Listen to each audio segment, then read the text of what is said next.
Hello guys, welcome to Shiva Reddy logics. Last ఎపిసోడ్లో మనం చిన్న ఎక్సర్సైజ్ అనేది ఇచ్చాం.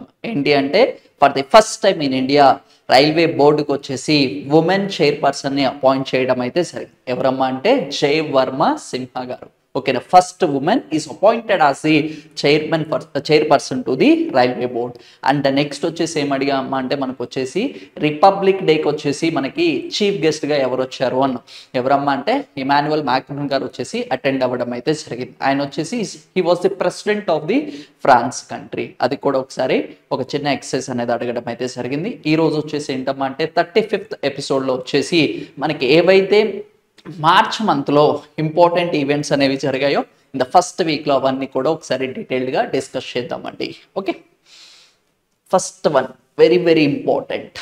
ఓకే, మనకి కేరళకి సంబంధించి కేరళ స్టేట్కి సంబంధించి ఏంటమ్మంటే సోలార్ బోట్ అనేది ఒకటి డిస్కస్ చేసాం. అదేంటమ్మంటే first solar boat in India.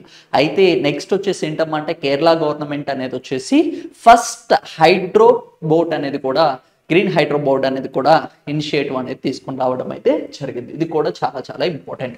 First hydrogen self fuel ferry అంటే బోట్ అన్నమాట. ఫెర్రీ అనేది ఇనాగరేట్ చేయడం అయితే జరిగింది. ఎక్కడమ్మా అంటే కొచ్చిలో వచ్చేసి దీన్ని స్టార్ట్ చేయడం అయితే జరిగింది. సోలార్ బోట్ కూడా ఇక్కడ కొచ్చిలోనే స్టార్ట్ చేయడం అయితే జరిగింది. ఓకేనా, హైడ్రోజన్ కూడా ఎక్కడ స్టార్ట్ చేశారు? కొచ్చిలోనే స్టార్ట్ చేయడం అయితే జరిగింది. దీన్ని ఎవరు ప్రారంభించారు అంటే శ్రీ నరేంద్ర మోడీ గారు వచ్చేసి వర్చువల్లీ ఆన్లైన్లో ఈ ఈవెంట్ అనేది ఇనాగరేట్ చేయడం అయితే జరిగింది. ఇది చాలా చాలా ఇంపార్టెంట్ అమ్మ. సోలార్ అక్కడే స్టార్ట్ అయింది. అండ్ నెక్స్ట్ వచ్చేసి హైడ్రోఫ్యూయల్ సెల్ ఫెర్రీ కూడా కొచ్చిలోనే స్టార్ట్ చేయడం అయితే జరిగింది. ఎప్పుడైనా సరే మనకి హైడ్రోజన్ అని కనపడితే చాలా చాలా ఇంపార్టెంట్. దీనికి సంబంధించి గవర్నమెంట్ ఆఫ్ ఇండియా అనేది బస్సెస్ కూడా ఇనిషియేట్ చేయడం అయితే జరిగింది. Hydrogen buses was started at New Delhi. ఓకేనా, న్యూఢిల్లీలో వచ్చేసి హైడ్రోజన్ బస్సెస్ అనేది కూడా స్టార్ట్ చేయడం అయితే జరిగింది. హైడ్రోజన్ ట్రైన్ వచ్చేసి ఏంటమ్మా అంటే మనకి హర్యానా స్టేట్లో అనేది ప్రారంభించడం అయితే జరిగింది. ఇవి కూడా చాలా జాగ్రత్తగా గుర్తుపెట్టుకోండి, ఎందుకంటే మనకి ఇవన్నీ కూడా కరెంట్ ఈవెంట్స్లో అనేది ఆ న్యూస్లో అనేది ఉండడం అయితే జరిగింది. ఫస్ట్ ట్రైన్ హైడ్రోజన్ ట్రైన్ ఎక్కడమ్మంటే హర్యానా, ఫస్ట్ హైడ్రోజన్ బస్ ఎక్కడ అంటే న్యూఢిల్లీ, ఫస్ట్ హైడ్రోజన్ ఫెర్రీ ఎక్కడ అంటే కొచ్చిలో అనేది ప్రారంభించడం అయితే జరిగింది. అయితే ప్రజెంట్ మనం వచ్చేసి ఫాసిల్ ఫ్యూయల్ శిలా ఇంధనాలు అనేది యూజ్ చేయడం అయితే జరుగుతుంది. దానివల్ల carbon dioxide, carbon monoxide, green house gases అనేది ఎక్కువగా రిలీజ్ అవుతూ ఉన్నాయి. దానివల్ల మనకి ఈ ఓజోన్ లేయర్ అనేది డ్యామేజ్ అవుతూ ఉంటుంది. అందుకోసమే ఈ పొల్యూషన్ని తగ్గించడం కోసం గవర్నమెంట్ ఆఫ్ ఇండియా అనేది ఒక కొత్త ఇనిషియేటివ్ తీసుకొచ్చింది. దాన్నే హైడ్రోజన్ ఆర్ గ్రీన్ హైడ్రోజన్ అనేది తీసుకొని రావడం అనేది జరిగింది. అండ్ రెన్యూవబుల్ ఎనర్జీని కూడా ప్రమోట్ చేస్తుంది. ఓకే, నెక్స్ట్ వచ్చేసి దీన్ని ఎవరు ప్రారంభించారమ్మా అంటే నరేంద్ర మోడీ గారు వర్చువల్గా ప్రారంభించడం అయితే జరిగింది. దీనికి సంబంధించి ఏంటమ్మా అంటే హరిత్ నౌకరీ అనే ఇనిషియేటివ్ కింద ఈ ఫెర్రీ అనేది డెవలప్ చేయడం అయితే జరిగింది. నేమ్స్ కూడా చాలా చాలా జాగ్రత్తగా గుర్తుపెట్టుకోండమ్మా. ఏంటి, హరిత్ నౌకరీ ఇనిషియేటివ్ కింద వచ్చేసి దీన్ని ప్రారంభించడం అయితే జరిగింది. ఎక్కడమ్మా అంటే దీన్ని ఎవరు బిల్డ్ చేశారు అంటే కొచ్చి షిప్ యార్డ్స్ వాళ్ళు వచ్చేసి ఎట్ ద సేమ్ టైం వచ్చేసి ఎవరమ్మా అంటే ఇండియన్ రిజిస్టర్ ఆఫ్ షిప్పింగ్ ఒకటి అండ్ నెక్స్ట్ వచ్చేసి కేపిఐటి టెక్నాలజీస్, వీళ్ళు ముగ్గురు కలిసి దీన్ని ఇండిజినియస్లీ అంటే ఇండియన్స్ దీన్ని డెవలప్ చేయడం అయితే జరిగింది. దీని గురించి ఒకసారి జాగ్రత్తగా చూడండి. Okay, next very very important, మళ్ళీ హైడ్రోజన్కి సంబంధించి ఏంటమ్మా అంటే స్టెయిన్లెస్ స్టీల్ ప్లాంట్లో వచ్చేసి ఒక ప్లాంట్ అనేది ఇనిషియేట్ చేయడం అయితే జరిగింది. ఓకేనా, హర్యానా రాష్ట్రానికి సంబంధించి ఏంటమ్మా అంటే మొట్టమొదటిసారిగా ఏంటి అంటే గ్రీన్ హైడ్రోజన్ ప్లాంట్ అనేది స్టెయిన్లెస్ స్టీల్ సెక్టార్లో అనేది ప్రారంభించడం అయితే జరిగింది. ఎక్కడంట, హర్యానా రాష్ట్రంలో ప్రారంభించారు. స్టెయిన్లెస్ స్టీల్ వచ్చేసి ఏంటమ్మా అంటే అక్కడ ఆ ఫ్యాక్టరీకి సంబంధించి హైడ్రోజన్ అనే దాన్ని యూజ్ చేస్తున్నారు. గ్రీన్ హైడ్రోజన్ అనే దాన్ని యూజ్ చేయడం అయితే జరిగింది. ఇది ఎవరు స్టార్ట్ చేశారు అంటే జిందల్ స్టెయిన్లెస్ స్టీల్ లిమిటెడ్ వాళ్ళు వచ్చేసి ప్రారంభించడం అయితే జరిగింది. కంపెనీస్ కూడా చాలా చాలా ఇంపార్టెంట్. రీసెంట్గా గ్రీన్ హైడ్రోజన్ అనేది చాలాసార్లు న్యూస్లో ఉంటుంది. అందుకోసమే మనం ఖచ్చితంగా వీటి మీద ఒక క్వశ్చన్ ఎక్స్పెక్ట్ చేయడానికి కూడా ఛాన్స్ ఉంటుంది. బస్సు డిస్కస్ చేసాం, ట్రైన్ డిస్కస్ చేసాం, ఫెర్రీ డిస్కస్ చేసాం. ఇండస్ట్రియల్ సెక్టార్లో కూడా ఈ గ్రీన్ హైడ్రోజన్ అనేది రావడం అయితే జరిగింది. ఎక్కడమ్మంటే జిందల్ స్టీల్ వచ్చేసి హర్యానాలో ప్రారంభించడం అయితే జరిగింది. నెక్స్ట్ ఓకే, ఈ ప్లాంట్ వచ్చేసి ఏంటమ్మా అంటే ప్రపంచంలోనే ఫస్ట్ ఆఫ్ ఇట్స్ కైండ్, ప్రపంచంలోనే ఇలాంటి ప్లాంట్ అనేది తీసుకొని రాలేదు, మొట్టమొదటిసారిగా అనేది తీసుకొని రావడం అయితే జరిగింది. దీన్ని మెయిన్ గా తీసుకుంటే ఏంటమ్మా అంటే 2700 metric tons of carbon dioxide అనేది తగ్గించడం అయితే జరుగుతుంది. ఓకేనా, అప్రాక్సిమేట్లీ ఎంత 2700 మెట్రిక్ టన్స్ అనేది కార్బన్ డైఆక్సైడ్ తగ్గించి అండ్ ఏంటమ్మా అంటే దీనికి వచ్చేసి నెక్స్ట్ 2 డెకేడ్స్ అంటే నెక్స్ట్ 20 years లో వచ్చేసి 54 tons of the carbon dioxide అనేది తగ్గించడం అనేది జరుగుతుంది. ఆ టార్గెట్ లో వచ్చేసి వీళ్ళు ఈ ప్లాంట్ అనేది గ్రిడ్ అనేది స్టార్ట్ చేయడం అయితే జరిగింది. నెక్స్ట్ వెరీ వెరీ ఇంపార్టెంట్ ఏంటమ్మా అంటే ప్రో కబడ్డీ లీగ్ రీసెంట్ గా కంప్లీట్ అయింది. ఎన్నో ఎడిషన్ అమ్మా అంటే 10th సీజన్ అనేది కంప్లీట్ అవ్వడం అయితే జరిగింది. ఈ 10th సీజన్ లో వచ్చేసి ఫర్ ది ఫస్ట్ టైం వచ్చేసి ఎవరు విన్ అయ్యారమ్మా అంటే పునేరి పల్టాన్స్ అనే వాళ్ళు విన్ అవ్వడం అయితే జరిగింది. అంటే పునేరి పల్టాన్ టీం అనేది మొట్టమొదటిసారిగా ప్రో కబడ్డీ లీగ్ అనేది విన్ అవ్వడం అయితే జరిగింది. ఇది కూడా చాలా చాలా ఇంపార్టెంట్. మనకి ప్రో కబడ్డీ అనేది ఎప్పుడు ప్రారంభించారమ్మా అంటే 2014 సంవత్సరంలో ఈ ప్రో కబడ్డీ అనేది ప్రారంభించడం అయితే జరిగింది. ఎవరు ప్రారంభించారు అనేది చాలా చాలా ఇంపార్టెంట్. మార్షల్ స్పోర్ట్స్ లిమిటెడ్ ఎవరు ప్రారంభించారు? మార్షల్ స్పోర్ట్స్ లిమిటెడ్ వాళ్ళు వచ్చేసి ఎవరితో టైప్ అయ్యారు? డిస్నీ స్టార్ తో టైప్ అయ్యి ఈ ప్రో కబడ్డీ లీగ్ అనేది ప్రారంభించడం అనేది జరిగింది. ఎప్పుడంట? 2014 సంవత్సరంలో. అయితే ఈ మార్షల్ స్పోర్ట్స్ అనేది ఫౌండర్ ఎవరు అంటే దీన్ని ఎప్పుడు స్థాపించారు అంటే 1994లో అనేది దీన్ని ప్రారంభించడం అనేది జరిగింది. దీన్ని తీసుకుంటే ఇద్దరు వ్యవస్థాపకులు ఉన్నారు. ఎవరెవరమ్మా అంటే ఆనంద్ మహీంద్రా గారు ఒకళ్ళు అండ్ నెక్స్ట్ వచ్చేసి ఇచ్చారు శర్మ గారు. వీళ్ళిద్దరూ కలిసి దీన్ని ఓకేనా ప్రారంభించడం అయితే జరిగింది. ఏంటంట? Martial sports. Martial sports is the one of the founder of the pro kabaddi league. ఓకేనా, దాన్ని ప్రారంభించింది ఈ మార్షల్ స్పోర్ట్స్ వాళ్ళు. దాన్ని ప్రారంభించింది ఎంతమంది అంట? ఇద్దరు అని డిస్కస్ చేయడం అయితే జరిగింది. రీసెంట్ గా వచ్చేసి 2000 అయితే మనకి 10th ఎడిషన్ వరకు వచ్చిందమ్మా అంటే పునేరే వర్క్ టీమ్ అనేది విన్ అవ్వడం అయితే జరిగింది. అయితే ఇనాగరల్ సెషన్ అనేది మనకు వచ్చేసి ఎక్కడ ఎప్పుడు జరిగిందమ్మా అంటే 2014 సంవత్సరంలో అనేది జరగడం అయితే జరిగింది. ఇది కూడా ఒకసారి జాగ్రత్తగా గుర్తు పెట్టుకోండి. మనకి ఏ గేమ్ వచ్చినా కానీ న్యూస్ లో ఏంటమ్మా అంటే క్రికెట్ అయితే బెస్ట్ ప్లేయర్ అని, ఓకేనా ఆరెంజ్ క్యాప్ అని, మనకి ఏంటమ్మా అంటే పర్పుల్ క్లాప్ అనేది ఇష్యూ చేస్తూ ఉంటారు. అయితే కబడ్డీలో కూడా ఏం చేస్తారమ్మా అంటే మనకు వచ్చేసి బెస్ట్ రైడర్ అనే టైటిల్ వచ్చేసి ఆషు మాలిక్ వచ్చేసి రావడం అయితే జరిగింది. ఓకేనా, టాప్ డిఫెండర్ ఎవరికి వచ్చిందమ్మా అంటే మహమ్మద్ రేజా సౌదరి గారికి వచ్చేసి రావడం అయితే జరిగింది. బెస్ట్ ఎమర్జింగ్ ప్లేయర్ వచ్చేసి యోగేష్ దహియా గారికి వచ్చేసి ఈ టైటిల్ అనేది రావడం అయితే జరిగింది. వాళ్ళ ప్లేయర్స్ నేమ్స్ అనేది కూడా గుర్తుపెట్టుకోండి. హైయెస్ట్ సార్లు వచ్చేసి ఎవరు విన్ అయ్యారమ్మంటే పాట్నా టీం అనేది మనకి 3 times అనేది విన్ అవ్వడం అయితే జరిగింది. ఎన్ని టైమ్స్ అమ్మా అంటే 3 times. మొట్టమొదటిసారిగా ప్రో కబడ్డీ టీం విన్ అయింది ఎవరమ్మా అంటే మనకి జైపూర్ టీం అనేది విన్ అవ్వడం అయితే జరిగింది. 1st and 9th Jaipur team అనేది విన్ అవ్వడం అయితే జరిగింది. దీనికి సంబంధించి ఒకసారి స్టాటికల్ గా కూడా ఒకసారి గుర్తుపెట్టుకోండి. And next very very important ఏంటమ్మా అంటే minister of defence Rajnath Singh గారు వచ్చేసి ఏంటమ్మా అంటే మనకి మ్యారిటైమ్కి సంబంధించి ఏం చేశారమ్మా అంటే ఒక ఇనిషియేటివ్ అనేది తీసుకొని రావడం అయితే జరిగింది. ఎక్కడమ్మా అంటే గోవాలో తీసుకువచ్చారు. దానికి వాళ్ళు నేమ్ చేశారమ్మా అంటే చోలా భవన్. ఓకేనా, చోలా డైనాసిటీ మనం న్యూస్లో వినుంటాం హిస్టరీలో కూడా. వాళ్ళు ఏంటమ్మా అంటే మనకు వచ్చేసి మ్యారిటైమ్కి సంబంధించి అంటే నేవీకి సంబంధించి వీళ్ళు మాస్టర్స్ అని కూడా చెప్పుకోవచ్చు. అయితే గోవాలో ఏం చేశారమ్మా అంటే మన రక్షణ మంత్రి గారు వచ్చేసి న్యూ అడ్మినిస్ట్రేటివ్ ట్రైనింగ్ బిల్డింగ్ అనేది కన్స్ట్రక్ట్ చేయడం అయితే జరిగింది. ఎక్కడ? నేషనల్ వార్ కాలేజ్ ఇన్ గోవాలో కన్స్ట్రక్ట్ చేశారు. దానికి ఏవన్ నేమ్ పెట్టారమ్మా అంటే చోలాస్ భవన్ అనేది నేమ్ చేయడం అయితే జరిగింది. చోలాస్ భవన్ అనేది ఏంటమ్మా అంటే నావీకి సంబంధించి ట్రైనింగ్ సెంటర్ అని గుర్తుపెట్టుకోండి. ఇది కూడా చాలా చాలా ఇంపార్టెంట్. ఎందుకంటే హిస్టరీకి సంబంధించిన నేమ్స్ అనేవి రావడం అయితే జరుగుతుంది. ఆల్రెడీ మనకి మ్యారిటైమ్కి సంబంధించి లోతాల్ అని డిస్కస్ చేసాం. నేషనల్ మ్యారిటైమ్ కాంప్లెక్స్ అనేది మొట్టమొదటిసారిగా అనేది ఇండస్ వ్యాలీ సివిలైజేషన్ సైట్ని నేషనల్ మ్యారిటైమ్ కాంప్లెక్స్ కింద కన్వర్ట్ చేశారు. ఏ సైట్ అమ్మా అంటే లోతాల్. అది కూడా జాగ్రత్తగా గుర్తుపెట్టుకోండి. ఎందుకు? మెరైన్కి సంబంధించింది.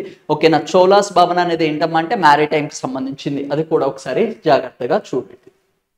నెక్స్ట్ ఏంటమ్మా అంటే వరల్డ్లోనే రిచెస్ట్ పర్సన్ ఒకప్పుడు ఎలాన్ మస్క్ గారు ఉండేవారు. ఎలాన్ మస్క్ గారి పొజిషన్ వచ్చేసి ఎవరు రీప్లేస్ చేశారమ్మా అంటే జెఫన్ బెంజోస్ గారు వచ్చేసి present he's the world's richest person కింద రావడం అయితే జరిగింది. ఒకప్పుడు ఆయన ఉండేవాళ్ళు. ఎలాన్ మస్క్ గారిని ఓవర్కమ్ చేసి ప్రపంచంలోనే అత్యంత ధనగుల లిస్టులోకి వచ్చేసి రావడం అయితే జరిగింది. అయితే మనకు వచ్చేసి ఏంటమ్మంటే బెంజోస్ గారి నెట్వర్క్ తీసుకుంటే ఎంతమ్మా అంటే $200 మిలియన్ దాకా, ఎలాన్ మస్క్ గారి యొక్క టర్న్ ఓవర్ ఎంతమ్మా అంటే $198 మిలియన్ అనేది ఉండడం అయితే జరిగింది. వరల్డ్స్ లో రిచెస్ట్ పొజిషన్ అనేది చేంజ్ అయింది. ఓకేనా. బెంజోస్ అనేది ఎవరమ్మా అంటే he's the founder of the Amazon కి సంబంధించి ఆయన ఫౌండర్ కూడా. రీసెంట్ గా తీసుకుంటే NS25, ఓకేనా, NS25 ఏంటమ్మా అంటే ఇది స్పేస్ టూరిజం. ఓకేనా, స్పేస్ టూర్ అంట. ఈ స్పేస్ టూర్ కి సంబంధించి 6 మెంబర్స్ ని స్పేస్ కి అనేది టూర్ చేయడం అయితే జరిగింది. అందులో తీసుకుంటే ఒక ఇండియన్ పర్సన్ కూడా ఉన్నారు. ఎవరమ్మా అంటే గోపి తోటకూర. అది ఎవరిది అమ్మా అంటే బ్లూ ఆరిజిన్ కంపెనీ కూడా ఎవరిది అంటే బెంజోస్ గారిది. అది కూడా రీసెంట్ గా న్యూస్ లో ఉంది. మన నెక్స్ట్ క్లాసెస్ లో ఇన్ డీటెయిల్ గా అవన్నీ డిస్కస్ చేద్దామండి. నెక్స్ట్ ఇండియాకి సంబంధించి ఏంటంటే ఫస్ట్ టైం వచ్చేసి డాల్ఫిన్ రీసెర్చ్ సెంటర్ అనేది ప్రారంభించడం అయితే జరిగింది. అయితే డాల్ఫిన్స్ రీసెర్చ్ సెంటర్ అనేది ఎక్కడ ప్రారంభించారు అంటే మనకు వచ్చేసి పాట్నాలో ప్రారంభించారు. అంటే బీహార్ స్టేట్ లో అనేది ప్రారంభించడం అయితే జరిగింది. ఈ డాల్ఫిన్స్ కి సంబంధించి మనకి ఇప్పటిదాకా రీసెర్చ్ సెంటర్ లేదు. కాకపోతే డాల్ఫిన్ అనే వాటిని 2010 సంవత్సరంలో Ganga dolphin is identified as a national aquatic animal. ఓకేనా, నేషనల్ ఆక్వాటిక్ యానిమల్ కింద 2010 సంవత్సరంలో మనకి డిక్లేర్ చేశారు. బట్ వాటికి సంబంధించి ఎలాంటి రీసెర్చ్ సెంటర్ అనేది లేదు. అందుకోసమే రీసెంట్ గా పాట్నాలో వచ్చేసి ఈ డాల్ఫిన్స్ కి సంబంధించి ఏంటంటే రీసెర్చ్ సెంటర్ అనేది ప్రారంభించడం అయితే జరిగింది. ఇది కూడా చాలా చాలా ఇంపార్టెంట్ మనకి. ఎందుకంటే కాంపిటేటివ్ లో ఇది ఫస్ట్ టైం వస్తుంది కాబట్టి ఇది చాలా చాలా ఇంపార్టెంట్.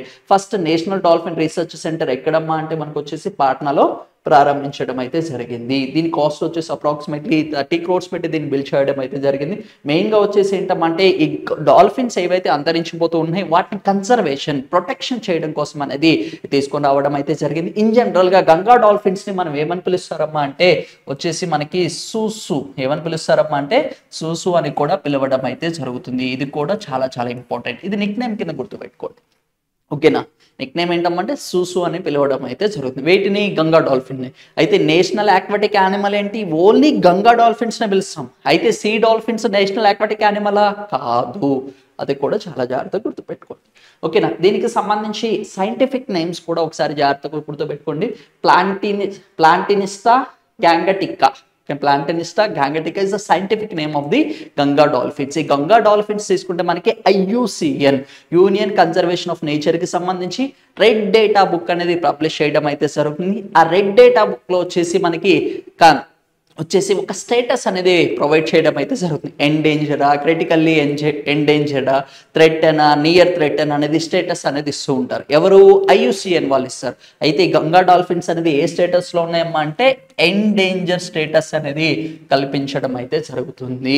అయితే మనకి Indian wild life protection act 1972 ప్రకారం తీసుకుంటే ఎన్నో షెడ్యూల్ లో ప్లేస్ చేశారమ్మా అంటే షెడ్యూల్ నెంబర్ 1 లో అనేది గంగా డాల్ఫిన్స్ అనేది మెన్షన్ చేయడం అయితే జరిగింది. దీనికి సంబంధించి ఒకసారి స్టాటిక్ ఇన్ఫర్మేషన్ కూడా ఒకసారి గుర్తుపెట్టుకోండి. నెక్స్ట్ ఓకేనా, మనకి గవర్నమెంట్ ఆఫ్ ఇండియా అనేది ఒక కొత్త ఇనిషియేటివ్ అనేది తీసుకొని రావడం అయితే జరిగింది. ఏంటంటే Bharat rice is distributed for the 29 rupees per KG. అయితే 10 kgs ఆఫ్ రైస్ అనేది 290 రూపీస్ అనేది గవర్నమెంట్ ఆఫ్ ఇండియా అనేది ఒక ఇనిషియేటివ్ అనేది తీసుకొని రావడం అయితే జరిగింది. ఎందుకు అంటే రైస్ యొక్క కాస్ట్ అనేది ఇంక్రీజ్ అవుతూ ఉంది. దానికి వచ్చేసి availability of rice for the all the citizens, దానికోసం వచ్చేసి government of India Bharat rice అనేది తీసుకొని రావడం అయితే జరిగింది. అయితే కేరళ గవర్నమెంట్ ఏం చేస్తుందంటే to counter the central government scheme Bharat rice ని కౌంటర్ చేయడం కోసం వీళ్ళు ఏం చేశారమ్మంటే శబరి కే రైస్ అనేది ఇంట్రడ్యూస్ చేయడం అయితే జరిగింది. It's same as like A Bharat rice. అయితే ఇక్కడ కేరళ గవర్నమెంట్ అనేది ఈ శబరి రైస్ అనేది 40.11 రూపీస్కి వచ్చేసి పర్చేస్ చేసి అయితే ఈ రైస్ని ఎంతకు సప్లై చేస్తున్నారమ్మా అంటే 29 రూపీస్కి యాజ్ అ సబ్సిడైజ్డ్ అమౌంట్. అంటే ఎంత పడుతుంది గవర్నమెంట్కి 40 రూపీస్కి ప్రైస్ వస్తుంది. అయితే ఎంతకి 11 రూపీస్ అనేది వాళ్ళకి ఏమిస్తున్నారమ్మా అంటే సబ్సిడీ అనేది ఇవ్వడం అయితే జరుగుతుంది. 11 రూపీస్ ఎవరు పే చేస్తారు, స్టేట్ గవర్నమెంట్, కేరళ గవర్నమెంట్ అనేది పే చేయడం అయితే జరుగుతుంది. అలా అక్కడ కేరళ వాళ్ళకి వచ్చేసి ఏంటమ్మా అంటే శబరి రైస్ అనేది డిస్ట్రిబ్యూట్ చేయడం అయితే జరుగుతుంది. ఓకేనా, ఇండియన్ సప్లై చేసే రైస్ ఏంటి భారత్ రైస్, దాని యొక్క కాస్ట్ ఎంత 29 రూపీస్. వీళ్ళు ఎంతకు పర్చేస్ చేస్తున్నారు 40 రూపీస్ పర్చేస్ చేసి, but they are supplying the 29 rupees. Okay, ఎవరికి ఇస్తారమ్మా అంటే రేషన్ కార్డు హోల్డర్స్ ఎవరైతే ఉంటారో వాళ్ళకి 5 kgs ఆఫ్ రైస్ అనేది ప్రొవైడ్ చేయడం అయితే జరుగుతుంది. భారత్ రైస్ మనం ఎంతైనా తీసుకోవచ్చు, కాకపోతే ఇది ఎంత అంటే జస్ట్ 5 kgs అనేది ప్రొవైడ్ చేయడం అయితే జరుగుతుంది. ఎవరికంట? Ration card holders or white card హోల్డర్స్కే వీళ్ళు సప్లై చేయడం అయితే జరుగుతుంది. నెక్స్ట్ చాలా చాలా ఇంపార్టెంట్ అమ్మా, కంటెంట్ అనేది కూడా ఒకసారి జాగ్రత్తగా చూడండి. ఎట్ ద సేమ్ టైం వచ్చేసి ఏవైతే క్వశ్చన్స్ అనేవి డిస్కస్ చేస్తామో అక్కడ కూడా మనకు కొంచెం కంటెంట్ అనేది డిస్కస్ చేస్తున్నాము, అవి కూడా అసలు మిస్ అవ్వకుండా జాగ్రత్తగా చూడండి.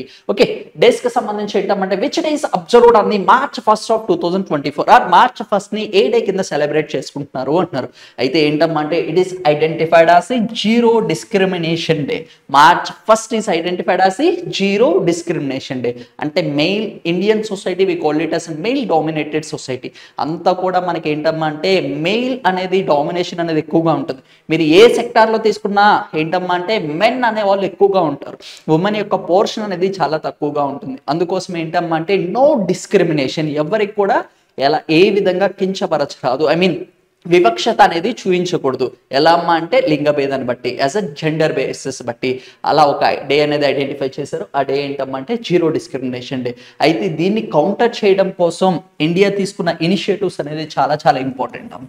రీసెంట్గా తీసుకుంటే I mean 73rd constitutional amendment act నుంచి లోకల్ బాడీస్ అంటాం, పంచాయత్ సిస్టమ్స్ అంటాం, పంచాయత్ అండ్ మున్సిపాలిటీస్, అందులో వచ్చేసి 33% ఆఫ్ రిజర్వేషన్స్ ఎవరికి ఇచ్చారమ్మా అంటే ఉమెన్స్కి అనేది కల్పించడం అయితే జరిగింది. ఇది చాలా చాలా ఇంపార్టెంట్. రీసెంట్ గా తీసుకుంటే 106వ రాజ్యాంగ సవరణ నుంచి 33% ఆఫ్ రిజర్వేషన్స్ అనేది ఎక్కడిచ్చారమ్మా అంటే మనకు వచ్చేసి చట్టసభలు, ఓకేనా, లా మేకింగ్ ప్రాసెస్ లో వచ్చేసి మనకి ఉమెన్స్ కి 33% ఆఫ్ రిజర్వేషన్స్ అనేది కల్పించడం అయితే జరిగింది. ఇంకా తీసుకుంటే ఏంటమ్మా అంటే మనకి చాలా చాలా ఇంపార్టెంట్ ఏంటి అంటే ఫర్ ఎగ్జాంపుల్ ఎవరైతే సెంట్రల్ గవర్నమెంట్ ఎగ్జామ్స్ అనేది ఉమెన్స్ రాస్తూ ఉంటారో వాళ్ళకి there is no examination fee అనేది లేదు. ఎందుకంటే ఉమెన్ యొక్క పోర్షన్ అనేది ఇంక్రీజ్ చేయడం కోసం అనేది ఇలాంటి ఇనిషియేటివ్స్ అనేది తీసుకుంది. ఎప్పుడైనా మీరు ఫర్ ఎగ్జాంపుల్ తెలంగాణ స్టేట్ లో తీసుకుంటే ఏంటమ్మా అంటే ఉమెన్స్ అనే వాళ్ళకి పబ్లిక్ ట్రాన్స్పోర్టేషన్ అంతా కూడా ఫ్రీగా అనేది ప్రొవైడ్ చేయడం అయితే జరిగింది. అంటే సుప్రీంకోర్టులో తీసుకుంటే ఏంటమ్మా అంటే 33% ఆఫ్ ఉమెన్స్ అనే వాళ్ళకి బార్ కౌన్సిల్స్ లో అనేది రిజర్వేషన్స్ అనేది కల్పించడం అయితే జరిగింది. ఇలా చెప్పుకుంటూ పోతే ఉమెన్స్ అనే వాళ్ళకి చాలా ప్రొవిజన్స్ అనేది ఇచ్చారు. ఏంటమ్మా అంటే ఎలాంటి డిస్క్రిమినేషన్ అనేది ఉండకూడదు అని చెప్పేసి. నేషనల్ సేఫ్టీ డే అనేది ఎప్పుడు సెలబ్రేట్ చేసుకుంటారమ్మా అంటే March 4th is identified as the National Safety Day. World Hearing Day and World Wildlife Day అనేది ఎప్పుడు సెలబ్రేట్ చేసుకుంటారు అంటే March 3rd is identified as this days. అది కూడా ఒకసారి జాగ్రత్తగా గుర్తుపెట్టుకోండి, ఎందుకంటే డేస్ మీద మనకి చాలా చాలా బాగా అడుగుతున్నారు. ఎస్పెషల్లీ మార్చ్ అండ్ ఏప్రిల్లోనే మనకి చాలా ఇంపార్టెంట్ డేస్ ఉన్నాయి. ఉమెన్స్ డే అని, ఎర్త్ డేస్ అని, ఇవన్నీ చాలా ఉన్నాయి. అవన్నీ కూడా ఒకసారి జాగ్రత్తగా డిస్కస్ చేద్దామండి. Next question, what is the renowned craft in the Kathak recently received in the geographical identification tag? GI tags అనేది మనం ఆల్రెడీ డిస్కస్ చేసాం. 1999 లో వచ్చేసి GI tags అనేది పబ్లిష్ చేయడం అయితే జరిగింది. అఫీషియల్ గా వచ్చేసి 2004వ సంవత్సరానికి గాను డార్జిలింగ్ టీకి వచ్చేసి మొట్టమొదటిసారిగా GI ట్యాగ్ అనేది ఇవ్వడం అయితే జరిగింది. హైయెస్ట్ వచ్చేసి ఉత్తరప్రదేశ్ రాష్ట్రానికి వచ్చేసి హైయెస్ట్ GI tags అనేది ఉండడం అయితే జరిగింది. ఈ GI tags వచ్చేసి 10 years వరకు అనేది GI tag స్టేటస్ ఇస్తారు. ఆఫ్టర్ దట్ రినౌడ్ చేసుకోవాలి, మళ్ళీ వాటిని ఏం చేయాలమ్మా అంటే లైసెన్స్ అనేది మళ్ళీ తీసుకోవాల్సి ఉంటుంది. అయితే కథక్ అనే దానికి ఏంటమ్మా అంటే GI ట్యాగ్ వచ్చిందట. అది ఏంటి అంటున్నారు. ఇదేంటమ్మా అంటే చాందీ తరాషికి ఏంటి తరాషకి అనే దానికి రావడం అయితే జరిగింది. ఇది ఏంటమ్మా అంటే మనకి ఏవైతే సిల్వర్ అనేది ఉంటుందో సిల్వర్తో వచ్చేసి మౌల్డ్ అంటే క్రాఫ్ట్ అనేది చేయడం అయితే జరుగుతుంది. ఒడిశా ప్రాంతంలో ఇది చాలా చాలా ఫేమస్ అండ్ వెస్ట్ బెంగాల్లో కూడా ఇవన్నీ కూడా చేయడం అయితే జరుగుతుంది. కథక్ రీజన్కి వచ్చింది ఏంటమ్మా అంటే చాండీ తరాషకి అనే దానికి రావడం అయితే జరిగింది. It's relating to the silver. దేనికి సంబంధించిందమ్మా అంటే సిల్వర్కి సంబంధించి. Next, where is the 54th BSF and Border Guard Bangladesh Director General Level Coordination Conference currently taking place? ఇదేంటమ్మా అంటే ఇండియాకి సంబంధించిన బిఎస్ఎఫ్ బోర్డర్ సెక్యూరిటీ ఫోర్స్ వాళ్ళు అండ్ బంగ్లాదేశ్కి సంబంధించిన వాళ్ళు వీళ్ళిద్దరు కలిసి ఒక కాన్ఫరెన్స్ అనేది కండక్ట్ చేశారంట. ఇది ఎన్నోది 54వ అని చెప్పడం అయితే జరిగింది. ఈ కాన్ఫరెన్స్ ఎక్కడ జరిగింది అంటున్నారు. ఎక్కడమ్మా అంటే ఢాకాలో జరగడం అయితే జరిగింది. ఈసారి ఎక్కడ జరిగింది? ఢాకాలో జరిగింది. ఓకేనా. ఇలాంటివి వచ్చినప్పుడు చాలా జాగ్రత్తగా గుర్తుపెట్టుకోండి. రీసెంట్గా లాస్ట్ ఇయర్కి గాను ఏంటమ్మా అంటే వాళ్ళకి వచ్చేసి 75 years ఇండిపెండెన్స్ సెలబ్రేట్ చేసుకున్నారు. అయితే బంగ్లాదేశ్ అంటే మీకు ఫస్ట్ గుర్తుండాల్సింది 1971 వార్.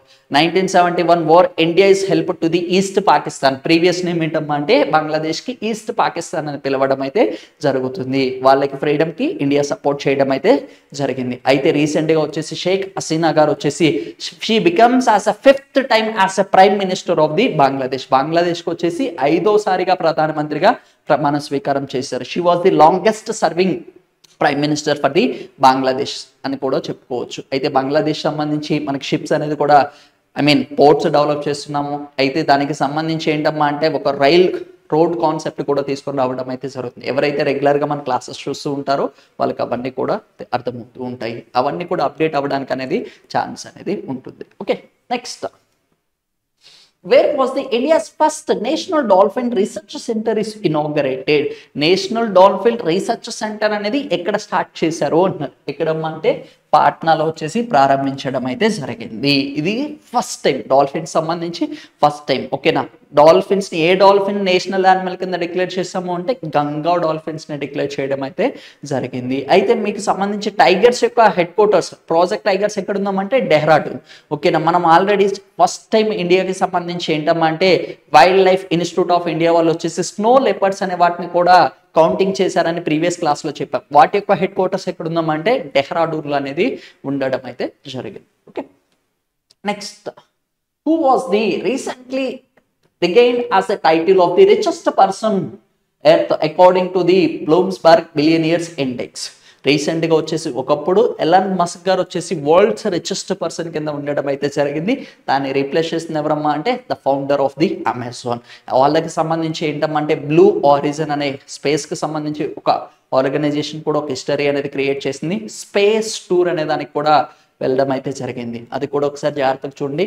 మనకు ఆప్షన్స్లోనే నేమ్ ఉందమ్మా, he's the founder of the Amazon. అయితే నేనే హింట్ ఇచ్చాను, దానికి సంబంధించిన ఆన్సర్ ఏంటి అనేది ఒకసారి క్వశ్చన్ కామెంట్ చేయండి. ప్రతి ఒక్కరు కూడా ఎవరైతే వీడియోస్ చూస్తూ ఉంటారో ఒకసారి కామెంట్ చేయండి. Okay, next, what type of rice is Kerala preparing to introduce the gain sale of the Bharat rice by the central government?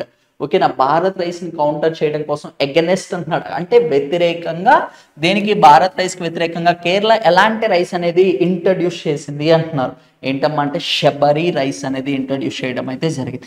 Bharat rice అనేది ఎన్ని రూపీస్కి ఇస్తారమ్మా అంటే 29 రూపీస్ పర్ కేజీ. ఓకేనా. ఎన్ని కేజెస్ ఇస్తారమ్మా అంటే 10 kgs అనేది ప్రొవైడ్ చేయడం అయితే జరుగుతుంది. ఎంత కాస్ట్కి? 219 రూపీస్కి. అయితే వీళ్ళకి కౌంటర్గా కేరళ గవర్నమెంట్ శబరి రైస్ అనేది 40 రూపీస్కి పర్చేస్ చేసి 11 రూపీస్ ఏం చేస్తున్నారమ్మా అంటే సబ్సిడైజ్కి ఇచ్చేసి 29 రూపీస్కి అనేది సప్లై చేయడం అయితే జరుగుతుంది. ప్రతి ఒక్క కేరళ వాళ్ళకి సంబంధించి ఎవరైతే white ration card holders 5 kgs of rice అనేది ప్రొవైడ్ చేయడం అయితే జరుగుతుంది. ఇది ఎక్కడ ఇనిషియేటివ్ చేశారు? కేరళలో. Okay, next, what is the name of the new administrative and training building at naval war college Goa? Okay, గోవాకి సంబంధించి ఏంటి నేవల్ కాలేజ్ అనేది ఎవరు స్టార్ట్ చేశారు? Union defence minister Rajnath Singh గారు ప్రారంభించడం అయితే జరిగింది. ఎక్కడ అంటున్నారు? గోవాలోనే వాళ్ళే చెప్పారు. అయితే దాని పేరు ఏంటి అంటున్నారు. ఏంటమ్మా అంటే ఇట్స్ చోలాస్ భవన్. ఏంటమ్మా అంటే చోలా భవన్ కింద అనేది దాళ్ళు నేమ్ చేయడం అయితే జరిగింది. చోలాస్ అనే వాళ్ళు మ్యారిటైమ్స్ సంబంధించి ఎక్సలెన్స్ అని కూడా చెప్పుకోవచ్చు. ఓకేనా. దానికి సంబంధించి అందుకోసమే మీరు హిస్టరీ అనేది కూడా చాలా ఇంపార్టెంట్. మనం ఎప్పుడైతే మన స్టార్టింగ్ క్లాసెస్లో నేను ఏం చెప్పాను అంటే current affairs is a mixture of all the subjects. ఎందుకంటే హిస్టరీ ఉంటుంది, జోగ్రఫీ ఉంటుంది, పాలిటీ అన్నీ రిపీట్ అవుతూనే ఉంటాయి. కాకపోతే మీరు ఎప్పుడైతే హిస్టరీలో స్ట్రాంగ్ ఉంటారో అప్పుడు ఇదంతా కూడా క్లియారిటీగా ఉంటుంది. అందుకోసం మీకు ఎప్పుడైనా న్యూస్లో కొత్తగా ఉన్నప్పుడు అవి చాలా జాగ్రత్తగా గుర్తుపెట్టుకోవాలి. నావీ అన్నారు, ఫర్ ఎగ్జాంపుల్ నావీకి సంబంధించి మ్యూజియం ఉంది. ఏంటి? National maritime complex. అది కూడా జాగ్రత్తగా గుర్తుపెట్టుకోవాలి. అంటే రీసెంట్గా పోర్ట్స్ ఏమైనా డెవలప్ చేస్తున్నారా అవి గుర్తుపెట్టుకోవాల్సి ఉంటుంది. ఓకేనా. ఇవన్నీ కూడా చాలా ఇంపార్టెంట్ రోల్ అనేది ప్లే చేయడం అయితే జరుగుతుంది. అందుకోసం మీకు అన్ని సబ్జెక్ట్స్లో కొంచెం మినిమం నాలెడ్జ్ అనేది గెయిన్ చేయండి. Okay, next, which community holds the significance culture importance for the రాశి? ఓకేనా. రాశి అనేది ఏ కమ్యూనిటీకి బాగా ఫేమస్ అంటున్నారు. ఈ రాశి అనేది ఏంటమ్మా అంటే it's handloom, it's a fabric. ఒక హ్యాండ్లూమ్స్తో తయారు చేసే ఒక వస్త్రం అనమాట.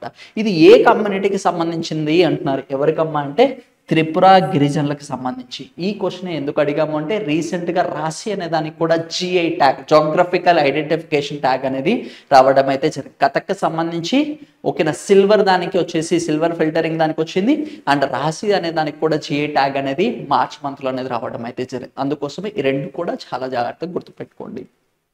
Next, which team secured the first ever Pro Kabaddi League title in the year of 10th season? 10th season గాను ప్రో కబడ్డీ లీగ్ అనేది ఏ టీంకు విన్ అయ్యారు అంటున్నారు. వీళ్ళు మొట్టమొదటిసారిగా ఈ టైటిల్ అనేది రావడం అయితే జరిగింది. ఈ ప్రో కబడ్డీ అనేది ఎప్పుడు స్టార్ట్ చేశారమ్మా అంటే 2014 సంవత్సరంలో ప్రారంభించడం అయితే జరిగింది. మార్షల్ స్పోర్ట్స్ అనే వాళ్ళు దీన్ని ప్రారంభించారు. ఎవరితో టైఅప్ అయ్యారు?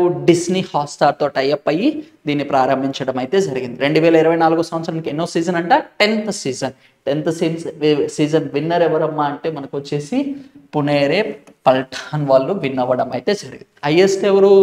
ఓకేనా, పాట్నా టీం అనేది 3 times ఈ టైటిల్ అనేది విన్ అవ్వడం అయితే జరిగింది. ఇక్కడ పూణేకి సంబంధించిన వాళ్ళు ఫస్ట్ టైం విన్ అయ్యారు. పాట్నా వాళ్ళు వచ్చేసి 3 times అనేది విన్ అవ్వడం అయితే జరిగింది యాజ్ ఎ కాన్సిక్యూటివ్స్లీ. అంటే 2015, 16, 17 ఈ 3 కూడా వాళ్ళు విన్ అవ్వడం అయితే జరిగింది. మొట్టమొదటిసారిగా ఎవరు విన్ అయ్యారమ్మంటే Jaipur team. First and 9th season అనేది జైపూర్ అనేది విన్ అవ్వడం అయితే జరిగింది. Next, who inaugurated the India's first hydrogen plant at Jindal Stainless Steel, Hisar. హిసార్లో వచ్చేసి ఏంటమ్మంటే మొట్టమొదటిసారిగా మనకి హైడ్రోజన్ ప్లాంట్ అనేది ప్రారంభించడం అయితే జరిగింది. ఇక్కడ స్టెయిన్లెస్ స్టీల్ సెంటర్లో, జిందల్ స్టెయిన్లెస్ స్టీల్ సెంటర్లో ప్రారంభించారంట. అది ఎవరు ప్రారంభించారు అంటున్నారు. ఎవరమ్మా అంటే జ్యోతిర్ ఆదిత్య సింధియా గారు వచ్చేసి ప్రారంభించడం అయితే జరిగింది. It's a first of it's kind. మొట్టమొదటిసారిగా దీన్ని ప్రారంభించడం అయితే జరిగింది. ఓకే, ఎక్కడమ్మా అంటే హర్యానా స్టేట్. ఇది కూడా చాలా చాలా ఇంపార్టెంట్. ఎక్కడమ్మా అంటే హర్యానా రాష్ట్రంలో ప్రారంభించారు. Next, which country recently becomes the first nation to constitutional guarantee to the abortion rights? ఇండియాకి సంబంధించి అబార్షన్ ఈజ్ ఇల్లీగల్. అయితే ఒక కంట్రీ వచ్చేసి ఏంటమ్మా అంటే అబార్షన్కి కూడా కాన్స్టిట్యూషనల్ స్టేటస్ అనేది ప్రొవైడ్ చేయడం అయితే జరిగింది. ఇండియాలో అబార్షన్ అనేది ఏంటమ్మా అంటే స్టార్టింగ్ వచ్చేసి 20 weeks 24 weeks అనే దానికి వచ్చేసి ఎవరైనా అబార్ట్ చేసుకోవాలి అంటే ప్రొవిజన్. బియాండ్ దట్ అయితే కన్ఫామ్గా ఎవరైతే అబార్ట్ చేసుకోవాలనుకుంటారో ఇట్స్ ఇల్లీగల్ ఇన్ ఇండియా. దానికి సంబంధించి ఇల్లీగల్. అంటే ఇండియాకి సంబంధించి ఏంటమ్మా అంటే ఏదైతే మనకి ఫ్యాటల్ ఐడెంటిఫికేషన్ టెస్ట్ అనేది కూడా ఎవరు చేయాలి. అది కూడా ఏంటమ్మా అంటే దాన్ని సెక్స్ డిటర్మినేషన్ టెస్ట్ అంటాం. దాన్ని కూడా ఎవరైతే చేస్తూ ఉంటారో అది కూడా ఏంటి అంటే ఇల్లీగల్ కింద అయితే చెప్పడం అయితే జరిగింది. అయితే ఇక్కడ మనకి ఏం అడుగుతున్నారు అంటే మనకు వచ్చేసి కాన్స్టిట్యూషనల్ గ్యారంటీ అనేది అబార్షన్ రైట్స్ అనేది ఏ కంట్రీ ఇచ్చింది అంటున్నారు. ఎవరమ్మా అంటే ఫ్రాన్స్ దేశం అనేది కల్పించడం అయితే జరిగింది. ఇప్పుడు ఫ్రాన్స్ అనేది మనకి చాలా చాలా ఇంపార్టెంట్. మనకి రిపబ్లిక్ డేకి సంబంధించి 25 years అనేది ఫ్రాన్స్ ఇండియాకి సంబంధించి డిప్లొమాటిక్ ఇయర్స్ కంప్లీట్ అయ్యాయి. దానికి గాను ఫ్రాన్స్ దేశానికి సంబంధించిన ప్రెసిడెంట్ ఇమాన్యువల్ మాక్రోన్ గారు చీఫ్ గెస్ట్ కింద అటెండ్ అవ్వడం అయితే జరిగింది. ఎన్నోదమ్మా అంటే 75th రిపబ్లిక్ డేకి వచ్చేసి ఈయన అటెండ్ అయ్యారు. అయితే ఇంకా ఏంటమ్మా అంటే ఫ్రాన్స్ దేశానికి సంబంధించి youngest prime minister Garib Atal గారు వచ్చేసి అపాయింట్ అవ్వడం అయితే జరిగింది. అది కూడా చాలా చాలా ఇంపార్టెంట్. అది కూడా ఏంటమ్మా అంటే రీసెంట్గా ఫ్రాన్స్ అనేది చాలా న్యూస్లో ఉంటుంది. లాస్ట్ ఇయర్ తీసుకుంటే ఏంటమ్మంటే రఫేల్ ఫైటర్ జెట్స్ అనేది ఇండియా చేయడం అయితే జరిగింది. అయితే ఫ్రాన్స్ వచ్చే వాళ్ళు మార్చ్ 1st వచ్చేసి సెకండ్ టైం ఇండియన్ రిపబ్లిక్ డేలో పార్టిసిపేట్ చేయడం అయితే జరిగింది. అవన్నీ కూడా ఒకసారి జాగ్రత్తగా గుర్తుపెట్టుకోండి. Next, who was the awarded the title of the best rider in the Pro Kabaddi League season 10? ఓకేనా, ఏమడుతున్నారు బెస్ట్ రైడర్ టైటిల్ అనేది ఎవరికి వచ్చింది ఎవరమ్మా అంటే ఆయుష్ మాలిక్ వచ్చేసి విన్ అవ్వడం అయితే జరిగింది. ఓకేనా, మనకి ప్లేయర్స్ నేమ్స్ కూడా గుర్తుపెట్టుకోండి. ఓకే, గేమ్స్కి సంబంధించి ప్లేయర్స్ నేమ్స్ కూడా చూడండి. Next, who was being appointed as the director in operations at NTPC? Okay, ఎన్టీపీసీకి సంబంధించి ఆపరేషన్స్ అంటే డైలీ యాక్టివిటీస్ చూసుకోవడం కోసం ఎవరిని డైరెక్టర్ కింద అపాయింట్ చేశారు అంటున్నారు. ఇది కూడా చాలా చాలా ఇంపార్టెంట్ బిట్. ఎవరమ్మా అంటే రవీంద్ర కుమార్ గారిని వచ్చేసి అపాయింట్ చేయడం అయితే జరిగింది. రవీంద్ర కుమార్ గారిని వచ్చేసి అపాయింట్ చేయడం అయితే జరిగింది. ఇది కూడా ఒకసారి జాగ్రత్తగా చూడండి. Next, what does the VSHORDS stands for. ఓకేనా, దీనికి సంబంధించి ఫుల్ ఫామ్స్ అడుగుతున్నారు. ఆల్రెడీ మనం రీసెంట్గా స్వాతి అని చూసాము, డిఫరెంట్ ఫుల్ ఫామ్స్ అనేది కూడా డిస్కస్ అయితే ఆప్కార్ అని డిస్కస్ చేసాం. One nation one ID. ఓకేనా, ఇదేంటమ్మా అంటే వచ్చేసి ఏంటి అంటే షార్ట్ రేంజ్ మిసైల్స్ అనేవి టెస్ట్ చేయడం అయితే జరిగింది. ఏ షార్ట్ రేంజ్ అంటమ్మా, వెరీ షార్ట్ రేంజ్ అంటే అతి తక్కువ డిస్టెన్స్లో ఉన్న వాటిని డెస్ట్రాయ్ చేయడం కోసం యూజ్ చేసేది ఏంటమ్మా అంటే మనకు వచ్చేసి ఏంటి అంటే షోర్ రోడ్స్ అనేది డిజైన్ చేయడం అయితే జరిగింది. దాని ఫుల్ ఫామ్ ఏంటి అంటే very short range air defence system. మనకి మిసైల్స్ మీరు జాగ్రత్తగా చూసినప్పుడు మనం ఆల్రెడీ మన క్లాసెస్లో డిస్కస్ చేసాం. 2 types ఆఫ్ మిసైల్స్ అని చెప్పాం, బాలిస్టిక్ మిసైల్స్, క్రూజ్ మిసైల్స్. ఈ బాలిస్టిక్ మిసైల్స్ ఏంటమ్మా అంటే పారాబోలా స్ట్రక్చర్లో అనేది ట్రావెల్ అవుతాయి అని చెప్పాం. క్రూజ్ మిసైల్స్ అనేది లో ఆల్టిట్యూడ్స్ అంటే తక్కువ హైట్లో అనేది ఇవి ట్రావెల్ అవుతాయి అని చెప్పాం. అయితే ఇందులో వచ్చేసి మనకి ఏంటమ్మా అంటే surface to surface missile, surface to air missiles అనే చెప్పాం. దీని తర్వాత ఏంటమ్మా అంటే బాలిస్టిక్ మిసైల్స్ కూడా మనకి ఏంటంటే వీటన్నిటిని కూడా ఏంటమ్మా అంటే లాంగ్ డిస్టెన్స్ అనే వాటిని ట్రావెల్ చేయడం బాలిస్టిక్ మిసైల్స్ అనేది యూజ్ చేస్తూ ఉంటాం.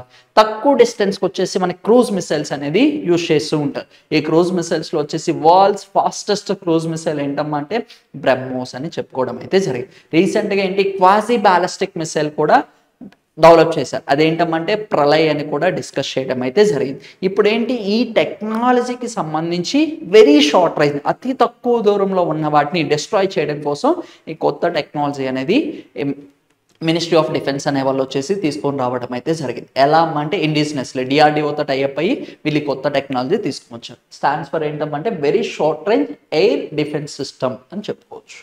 Next, what is the primary reason for sharps rise dengue fevers causing in Peru?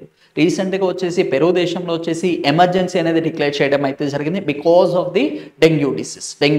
Dengue వల్ల వచ్చేసి అక్కడ ఆ కంట్రీ అనేది రీసెంట్గా ఏం డిక్లేర్ చేశారమ్మా అంటే మనకు వచ్చేసి ఎమర్జెన్సీ డిక్లేర్ చేశారు. అయితే జింబాంబే కూడా ఏంటమ్మా అంటే మనకు వచ్చేసి అక్కడ వచ్చేసి కలరా ఎఫెక్ట్ అవుతుంది అని చెప్పేసి అక్కడ ఎమర్జెన్సీ అనేది డిక్లేర్ చేయడం అయితే జరిగింది. ఏవైనా డిసీజెస్ సంబంధించి ఆఫ్రికన్ కాంటినెంట్లో ఉన్నప్పుడు అవి చాలా జాగ్రత్తగా గుర్తుపెట్టుకోండి. ఇక్కడ పెరు అనేది ఎక్కడమ్మా అంటే సౌత్ అమెరికాలో అనేది ఉంటుంది. అయితే పెరు దేశంలో ఏమైందంట, డెంగ్యూ ఫీవర్స్ అనేది ఎక్కువ అవడంతో ఎమర్జెన్సీ అనేది డిక్లేర్ చేశారు. ఏ ఎఫెక్ట్ అంటున్నారు, ఎర్త్క్వేకా, స్నోఫాలా, డ్రాట్స్ అంటున్నారు. డ్రాట్స్ అంటే కరువుల వల్ల మనకి ఎప్పుడైనా డెంగ్యూ ఫీవర్స్ వస్తాయంటే రావు. ఓకేనా, భారీ స్నోఫాల్ ఎక్కువ అవడం వల్ల కూడా మనకి ఏంటమ్మా అంటే స్నోఫాల్ ఎక్కువ ఉంటే ఆటోమేటిక్గా మస్కిటోస్ అనేది సర్వైవల్ అవ్వవు.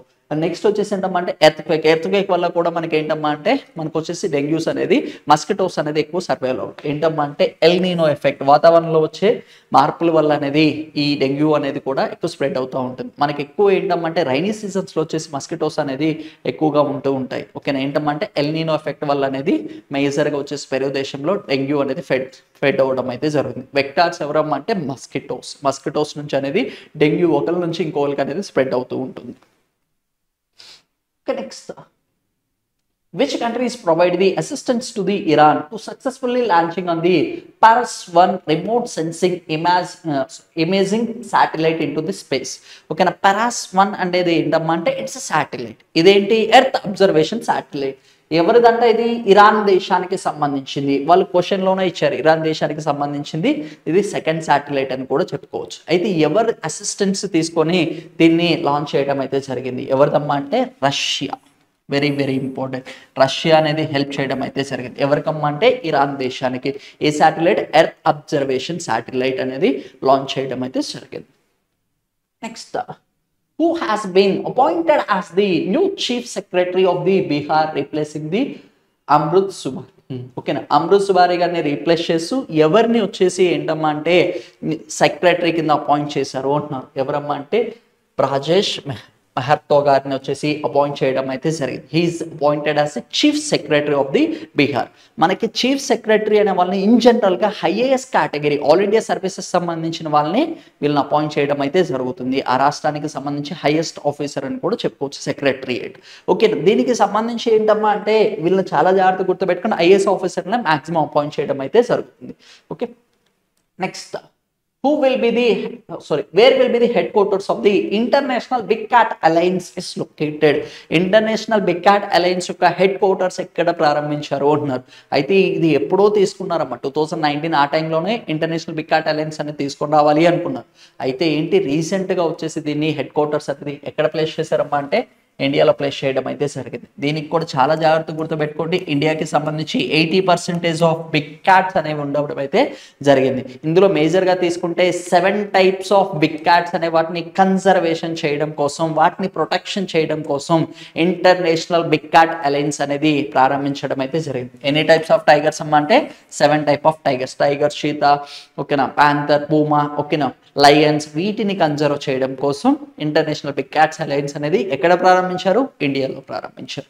ఓకేనా. టైగర్స్ ప్రాజెక్ట్ అనేది ఎప్పుడు తీసుకొచ్చారు అంటే 1973లో ప్రారంభించడం అయితే జరిగింది. అది కూడా గుర్తుపెట్టుకోండి. అయితే ఇండియాకి సంబంధించి ఎన్ని టైగర్ రిజర్వ్స్ ఉన్నాయమ్మా అంటే 55 టైగర్ రిజర్వ్స్ అనేది ఉండడం అయితే జరిగింది. ఓకే, రీసెంట్గా రాజస్థాన్ స్టేట్కి సంబంధించి 55th టైగర్ రిజర్వ్ అనేది యాడ్ చేయడం అయితే జరిగింది. రాజస్థాన్ స్టేట్కి సంబంధించి అది 5వది అని కూడా డిస్కస్ చేసాం. దానికి సంబంధించి ఏంటి అనేది ఒకసారి కామెంట్ చేయండి అమ్మా. Next, which organization played a key role in the developing of India's first indigenously hydrogen fuel ferry? Hydrogen fuel fairy అనేది స్టార్ట్ చేయడం అయితే జరిగింది. అయితే ఏ ఆర్గనైజేషన్ అంటున్నారు? ఇది కొచ్చికి సంబంధించి మొట్టమొదటి, ఇండియాలోనే తీసుకుంటే మొట్టమొదటిది, కేరళకి సంబంధించి ఫస్ట్. అయితే సోలార్ బోట్ కూడా ఎక్కడ స్టార్ట్ చేశారు? కొచ్చి అని చెప్పుకోవడం అయితే జరిగింది. అయితే ఎవరు స్టార్ట్ చేశారమ్మా అంటే కొచ్చి షిప్ యార్డ్ లిమిటెడ్ వాళ్ళు వచ్చేసి దీన్ని డెవలప్ చేయడం అయితే జరిగింది. ఓకే, దీనికి సంబంధించి ఫస్ట్ ట్రైన్ ఎక్కడమ్మా అంటే హర్యానాలో hydrogen fuel cell. First bus అంటే ఎక్కడ ప్రారంభించారు? ఢిల్లీలో అనేది ప్రారంభించడం అయితే జరిగింది. స్టెయిన్లెస్ స్టీల్ వచ్చేసి, జిందల్ స్టీల్ వచ్చేసి హైడ్రోజన్ ప్లాంట్ అనేది డెవలప్ చేయడం అయితే జరిగింది. అది ఎక్కడమ్మా అంటే హర్యానాలో అనేది చెప్పుకోవచ్చు. Okay, next, which city is hosted the సముద్ర లక్ష్మణ్ మ్యారిటైమ్ ఎక్సైజ్? సముద్ర లక్ష్మణ్ అనేది ఏంటమ్మా అంటే ఇట్స్ మ్యారిటైమ్ ఎక్సైజ్, ఇండియన్ మ్యారిటైమ్కి సంబంధించి, ఇండియన్ నేవీకి సంబంధించింది. అయితే దీనికి సంబంధించి ఇది ఎక్కడ జరిగింది అంటున్నారు? ఎక్కడమ్మా అంటే విశాఖపట్నంలో అనేది కండక్ట్ చేయడం అయితే జరిగింది. ఓకే, సముద్ర లక్ష్మణ్ అనేది ఇండియా అండ్ మలేషియా అనేది ఈ 2 దేశాలు అనేది కలిపి జాయింట్ ఆపరేషనే ఏమంటారు అంటే సముద్ర లక్ష్మణ్ అనేది పిలవడం అయితే జరుగుతుంది. ఓకేనా, this is all about the today session. మీరు జస్ట్ ఏంటమ్మా అంటే 2 క్వశ్చన్స్ అనే వాటికి ఆన్సర్ చేయండి అని చెప్పాను.